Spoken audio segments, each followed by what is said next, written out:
மகாநதி அடுத்த வர எபிசோடில் என்ன நடக்க போகுது அப்படிங்கிறத பற்றி பார்க்கலாம். அதுக்கு முன்னாடி நம்மளோட சேனலை சப்ஸ்கிரைப் பண்ணாமல் பார்க்குற எல்லாருமே மறக்காமல் சப்ஸ்கிரைப் பண்ணிட்டு பாருங்கள். ஏற்கனவே பார்த்தீங்க அப்படின்னா வெண்ணிலா காவேரி அரைஞ்சு கீழே தள்ளியிருப்பாங்க. இதனால குடும்பமே ரொம்ப சோகத்தில் இருப்பாங்க. அதனால பார்த்தீங்கன்னா தாத்தா விஜய் நீ ஒழுங்காக ஒரு முடிவு எடு, இல்லைன்னா என்ன நடக்குன்னே தெரியாது, ஒழுங்காக வெண்ணிலாவை ஹாஸ்பிட்டலில் போய் அட்மிட் பண்ணிட்டு வா, இந்த மாதிரி தாத்தா விஜய்கிட்ட சொல்லியிருப்பாரு. அதனால விஜய் பார்த்தீங்கன்னா ஹாஸ்பிட்டலில் போயிட்டு டாக்டர் கிட்ட இந்த மாதிரி பேசியிருப்பாங்க. இந்த மாதிரி வெண்ணிலாவை இங்கேயே விட்டுறேன் டாக்டர் அந்த மாதிரிலாம் சொல்லியிருப்பாங்க. இந்த மாதிரி என் ஒய்ஃப்க்கு இதனால் பிரச்சனையாக இருக்குது, வீட்டில் என்னென்னமோ நடந்துச்சு அப்படின்னு சொல்லிட்டு எவ்வளவோ விஜய் டாக்டர்கிட்ட சொன்னாலுமே டாக்டர் பார்த்தீங்க அப்படின்னா நீங்கள் பண்ணுறது எதையுமே சரியில்லை, வெண்ணிலா அங்கே இருந்தால் மட்டும்தான் சீக்கிரம் குணமாவாங்க, இங்கே நீங்கள் விட்டீங்க அப்படின்னா திரும்ப முதல்லேருந்து ஆரம்பிக்கிற மாதிரி ஆயிரும், வெண்ணிலா சீக்கிரம் சரியாகணும்னு நீங்கள் மனசார நினச்சிங்க அப்படின்னா வெண்ணிலாவை அங்கேயே வச்சுக்கோங்க அப்படின்னு சொல்லிட்டு டாக்டர் ரொம்பவே சொல்லுவார்.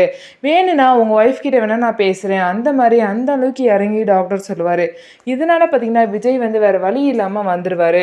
வந்துட்டு தாத்தா கிட்ட டாக்டர் இந்த மாதிரிலாம் சொன்னார், அதனால தான் நான் வெண்ணிலா இது பண்ண முடியல அப்படின்னு சொல்லிட்டு சொல்லுவார்.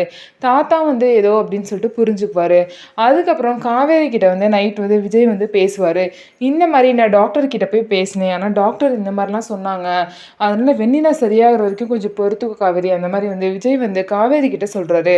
காவேரி அதுக்கு என்ன நினைக்கிறாங்க அப்படின்னா என்ன பண்ணி தொலைகிறது, நான் தானே கூட்டிகிட்டு வந்தேன், இதெல்லாம் தாங்கி தானே ஆகணும் அப்படின்னு சொல்லிட்டு காவேரி நினைக்கிறாங்க. விஜய் பார்த்தீங்கன்னா காவேரி என்னதான் கன்வின்ஸ் பண்ணணும்னு ட்ரை பண்ணாலும் கூட காவேரி பார்த்தீங்கன்னா விஜய் கிட்ட ரொம்பவே எரிஞ்சு விழுவாங்க.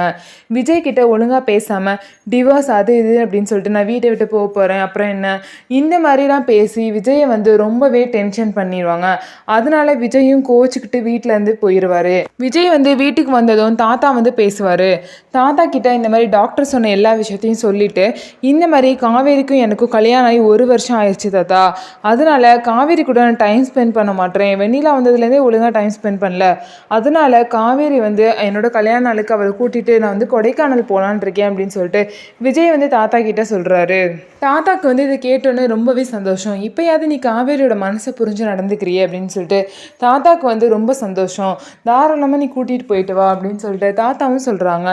இதுக்கப்புறம் பார்த்தீங்க அப்படின்னா இன்னொரு சைடு நிவினோட டைரியை பார்த்தீங்கன்னா யதார்த்தமாக யமுனா பார்த்துடுறாங்க. அந்த டைரியில் இந்த மாதிரி காவேரி என்னோட சேரப்போகும் நாள் அப்படின்னு சொல்லிட்டு நாளைக்கு டேட்டை நிவின் எழுதி வச்சிருப்பாரு. இதை பார்த்தா யமுனா பார்த்தீங்கன்னா ரொம்பவே ஷாக் ஆயிடுவாங்க. எப்படி நிவின் இந்த மாதிரி எழுதலாம் அப்படின்னு சொல்லி அவங்க நினச்சி பார்த்துட்டு இருக்க நேரத்தில் நிவின் உள்ளே வருவார். ஏன்னா கிளாஸ் போகிறேன்னு கிளம்பிட்டு டைம் ஆச்சு இன்னும் போகலையா அப்படின்னு சொல்லிட்டு நிவின் கேட்குறாங்க. போகணும் அப்படின்னு சொல்லிட்டு ஏதோ ஒன்று அந்த ட்ராவெல்லாம் ஓப்பன் பண்ணி வச்சுருப்பாங்க. அதை பார்த்தா நிவின் எதுக்கு இந்த ட்ராலாம் ஓப்பனில் இருக்கு, என் திங்ஸ்லாம் தொடாதான்னு சொல்லியிருக்கேன்ல அப்படின்னு சொல்லிட்டு நிவின் கேட்பாங்க. அதுக்கு யமுனா இந்த டைரியை காமிச்சு என்னது இது, எதுக்காக இப்பெல்லாம் எழுதிருக்கீங்க, காவேரி உங்க கூட சேரப்படும் நாள்னு சொல்லிட்டு நாளைக்கு டேட்டை எழுதிருக்கீங்க அப்படின்னா காவேரி உங்க கூட நாளைக்கு வந்துருவாளா அப்படின்னு சொல்லிட்டு யமுனா நிவினை பார்த்து கேட்பாங்க. நிவின் என்ன சொல்றது அப்படின்னு தெரியாமல் முழிச்சிட்டு இருப்பாங்க. இது நான் முன்னாடி எழுதுனது அப்படின்னு சொல்லிட்டு நிவின் சொல்லுவாங்க. முன்னாடி எழுதினாலும் எப்போ எழுதினாலும் இந்த வருஷத்தோட டேட் தானே போட்டிருக்கு, எதுக்காக அப்படி எழுதுனீங்க, என்ன எண்ணத்தோட எழுதுனீங்க அப்படின்னு சொல்லிட்டு யமுனா நிவினோட சட்டையை பிடிச்சி கேட்பாங்க. அதுக்கப்புறம் நிவின் என்ன பண்ணுறதுனே தெரியாமல் உண்மையை உளறிடுவார். இந்த மாதிரி காவேரிக்கும் விஜய்க்கும் நடந்தது ஒரு கான்ட்ராக்ட் மேரேஜ் தான், உண்மையிலுமே அவங்க மேரேஜ் பண்ணிக்கவே இல்லை, 1 வருஷம் கான்ட்ராக்ட் போட்டு தான் அந்த மேரேஜை பண்ணிக்கிட்டாங்க அப்படிங்கிற விஷயத்த நிவின் யமுனா கிட்ட போட்டு உடச்சிருவாரு. இந்த விஷயம் தெரிஞ்ச யமுனா பார்த்தீங்கன்னா ரொம்பவே ஷாக் ஆயிடுவாங்க. என்ன சொல்கிறீங்க, கான்ட்ராக்ட் மேரேஜா, ஏன் இவ்வளோ நாளாக என்கிட்ட மறைச்சிங்க, இவ்வளோ விஷயம் தெரிஞ்சு எங்கள்கிட்ட ஏன் மறைச்சிங்க, காவேரி இப்படி பண்ணுவோம் நான் கொஞ்சம் கூட நினச்சி பார்க்கல அப்படின்னு சொல்லிட்டு யமுனா அவங்க அம்மா கிட்ட இந்த விஷயத்த சொல்கிறதுக்காக போகிறாங்க. வீட்டுக்கு போய் பார்த்தா அவங்க அம்மா இருக்க மாட்டாங்க. அதனால யமுனா டெய்லர் ஷாப்பில் இருக்கிறத பார்த்துட்டு அங்கே போவாங்க. அங்கே பார்த்தீங்கன்னா அவங்க ஆசையாக காவேரிக்காக ப்ளவுஸ் ஸ்டிச் பண்ணிட்டு இருக்காங்க. காவேரியோட வாழ்க்கையே தொலைய போகுது அப்படிங்கிற டென்ஷனில் இருக்கேன், நீ இப்போ உட்காந்து ப்ளவுஸ் தைச்சிட்ருக்க அப்படின்னு சொல்லிட்டு இந்த ப்ளவுஸை பிடிங்கி தூக்கி எறிஞ்சிட்டு யமுனா நிற்பாங்க. அப்போ காவேரியோட அம்மா யமுனா கிட்ட இந்த மாதிரி என்னாச்சு, காவேரியோட வாழ்க்கைக்கு என்னாச்சு, எதுக்காக இந்த மாதிரிலாம் பண்ணுற அப்படின்னு சொல்லிட்டு கேட்பாங்க. அதுக்கு யமுனா என்ன சொல்கிறதுனே தெரியாமல் முழிச்சிட்டு இருப்பாங்க. வீட்டுக்கு ஃபஸ்ட்டு நீ வீட்டுக்கு வாமா, எல்லாத்தையும் நான் சொல்கிறேன் அப்படின்னு சொல்லிட்டு காவேரியோட அம்மா யமுனா வீட்டுக்கு கூட்டிகிட்டு போவாங்க.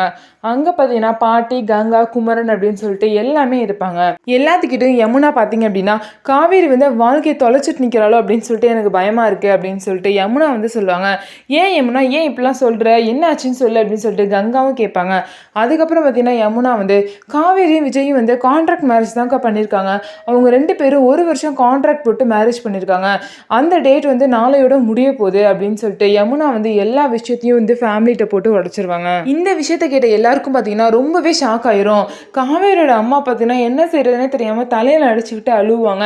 யாருக்குமே வந்து காவேரி வந்து இந்த மாதிரி ஒரு விஷயத்த பண்ணியிருப்பா அப்படின்னு சொல்லிட்டு கொஞ்சம் கூட நினைச்சு பார்க்க முடியாத ஒரு விஷயத்த காவேரி பண்ணியிருக்கா அப்படிங்கிறது எல்லாத்துக்குமே நல்லாவே புரியுது. காவேரி வந்து எதுக்காக இந்த மாதிரி பண்ணா யாருக்குமே தெரியல, இவ்வளோ நாளா ஒருத்தர் கூட தெரியல, உனக்கு எப்படி தெரிஞ்சு அப்படின்னு சொல்லிட்டு யமுனாவை பற்றி கங்கா கேட்குறாங்க. அதுக்கு வந்து யமுனா சொல்கிறாங்க, எனக்கே நிவின் மூலியமாக தான்க்கா அந்த விஷயம் தெரியும், இந்த விஷயம் வந்து வேற யாருக்குமே நமக்கு யாருக்குமே தெரியாத மாதிரி தான் காவேரி வந்து வச்சிருக்கா அப்படின்னு சொல்லிட்டு யமுனா வந்து சொல்கிறாங்க. அதுக்கப்புறம் எல்லாருமே வந்து காவேரியை பார்க்க போகலாம் அப்படின்னு சொல்லிட்டு போகிறாங்க. அதுக்கப்புறம் பார்த்தீங்கன்னா காவேரி வீட்டுக்கு போனோன்னே காவேரி வந்து ரூமில் வந்து அவங்க ட்ரெஸ்லாம் வந்து பேக் பண்ண சொல்லிட்டு இருப்பாங்க. அது எதுக்கு அப்படின்னா விஜய் வந்து கொடைக்கானல் போகிற பிளான்காக காவேரி வந்து ட்ரெஸ்லாம் பேக் பண்ண சொல்லியிருப்பாரு. ஆனால் காவேரி வந்து நம்ம வீட்டை விட்டு அனுப்புறதுக்காக தான் விஜய் இந்த மாதிரிலாம் பண்ணுறாரு அப்படின்னு சொல்லிட்டு அவங்களும் பேக் பண்ணிட்டு இருப்பாங்க. அந்த டைமில் காவேரியோட ஃபேமிலி வந்து அங்கே பார்க்குறதுக்காக வருவாங்க. இந்த நேரம் பார்த்து தாத்தாவும் பாட்டியும் கோயிலுக்கு போயிருப்பாங்க. காவேரியோட அம்மா வந்து காவேரி கிட்ட போயிட்டு காவேரியை ஓங்கி ஒரு அறை விட்டுருவாங்க.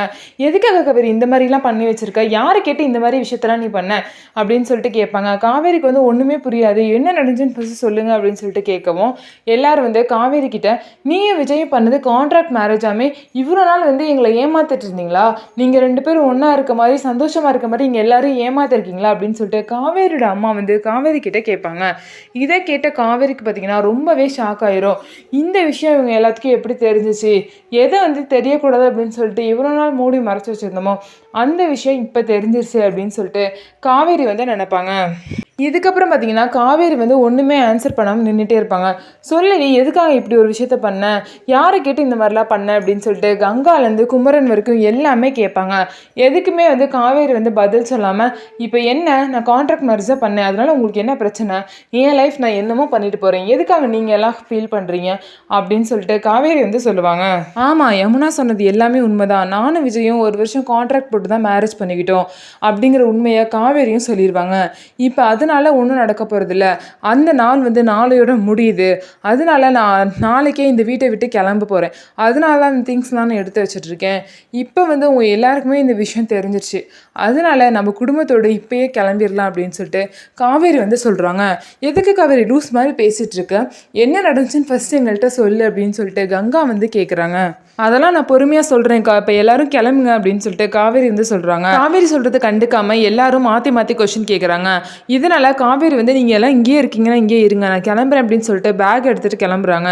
இதை பார்த்தா எல்லாரும் சரி இரு நாங்களும் வரோம் அப்படின்னு சொல்லிட்டு எல்லாரும் பார்த்தீங்கன்னா அவங்களோட திங்ஸ்லாம் எடுத்து வீட்டிலேருந்து காவேரி கூட கிளம்பி போகிறாங்க. இந்த மாதிரி காவேரி வந்து விஜய் என்ன நினைக்கிறாரு அப்படிங்கிறத புரிஞ்சுக்காம பண்ண விஷயம் வந்து கரெக்டாக இல்லையா அப்படிங்கிறத கமெண்ட்ஸில் சொல்லுங்கள். நம்ம வீடியோ உங்களுக்கு பிடிச்சிருந்தா நம்ம வீடியோவை லைக் பண்ணிக்கோங்க, அதுக்கப்புறம் நம்மளோட சேனலை சப்ஸ்கிரைப் பண்ணிக்கோங்க.